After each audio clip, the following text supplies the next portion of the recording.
A wealthy civilization once spread across Italy, founded ancient cities, and may have left us with words like person and Rome, and even the alphabet.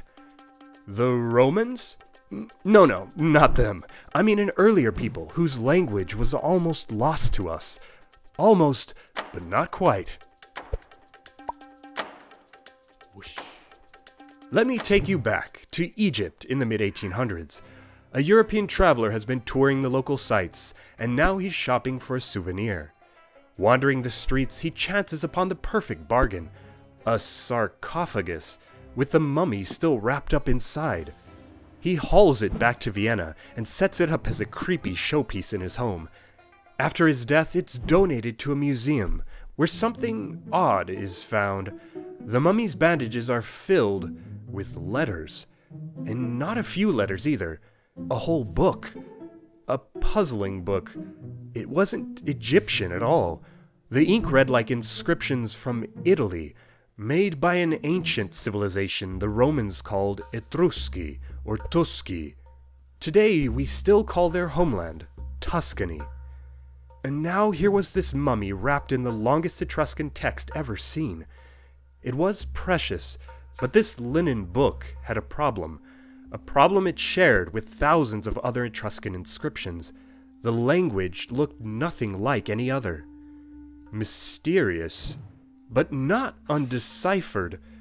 These letters go from right to left, but flip them and you'll see that they are basically our letters. See, the popular story goes that the ABCs spread from the Phoenicians to Greece, to Italy, where Rome inherited them. We're missing a piece, though. It was the Etruscans who spread the alphabet in Italy. And it seems the Greek alphabet they inherited had too many sounds for them. Etruscans were fine with voiceless p, t, k, but they didn't need the voiced b, d, g. In an inscription, they even wrote the word for Greek as kreike. This is why the Romans, when they borrowed the alphabet, originally pronounced C as both k and g. Looking at the Greek alphabet, it should have only made the sound g. In my video on Latin letter modding, this is why we met a vexed Roman who added a tail to that C to create our letter G. But Etruscan did make use of sounds that might be harder for you to distinguish. Get your ears ready. Pa, ta, ka versus aspirated pa, ta, ka. Like persu, mask, a word that lives on right in the heart of our English vocabulary. Ancient reports tell us that they were also missing the vowel O, or linguistically we'd say that they didn't distinguish O from U. If we believe the claim that Rome took its very name from Etruscan, one interesting example is the word Ruma. So this book was missing letters, but it also added letters, like this curious 8-looking symbol, earlier written V plus H. The Romans cut out the H and left us with F. So this is a F. Etruscans also had many letters for S sounds, but only used 2 of them at a time, a hint that they distinguished S from Sh. But what do these letters mean? The answers lie in an ancient dictionary written by the last known speaker, Emperor Claudius, whose work was lost. No dictionaries, no grammars, and find after find after find frustratingly never uncovered an Etruscan Rosetta Stone. The experts turned to guessology, pull words out of the text, and guess. Is this by chance Indo-European? No, clearly Semitic. Wait, it's like Basque. No, Hungarian. Fed up with this circular approach, Etruscologists took a new path. Don't pull words out of artifacts, leave them in. Then, like a code without a key, try out combinations. Look at each inscription in its context. Combine different meanings in different contexts until you find meanings that unlock every text. It was brute force, but slowly this combinatory technique yielded results. We caught glimpses of a real language with real grammar. It had singular and plural nouns. Clan, klenar, ais, aiser.